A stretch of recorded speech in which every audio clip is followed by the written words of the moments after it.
এখন আছে উত্তরায়, মানে নতুন বাসা নিলাম। বাসা চেঞ্জ করা যায় কি প্যারা বলা যাবে।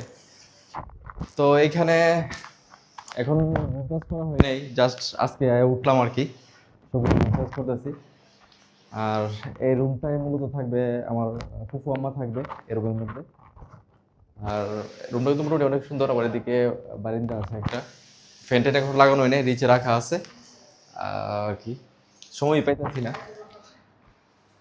আর মোটামুটি সব কিছুই অগুছলভাবে আছে, কোনো কিছুই ঠিকভাবে এখনো করা হয় নাই, মানে কাজ চলতেছে আর কি। তো এই রুমটা দেখি, জাস্ট রুমের ফ্যানটা লাগানো হয়েছে মাত্র,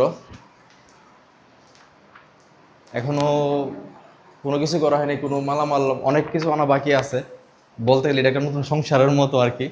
আবার আপনার ভাববেন না কাপড় ব্লক করতেছে, আমি জাস্ট এই যে উত্তরায় যে আসলাম আজকে, এর জন্য ভাবলাম যে আপনাদের সাথে ভিডিওটা শেয়ার করি, এবং আমি যে উত্তরায় আছি এই জিনিসটা আপনাদেরকে বলি, ঠিক আছে? কারণ আর এক দুদিন হয়তো ব্লগ কম পাবেন আমার ব্লগ পেজের মধ্যে, কারণ বুঝতেই পারতেছেন নতুন একটা বাসা নিয়েছি, এখানে অনেক কাজ, জাস্ট সব কাজই বাকি রয়েছে।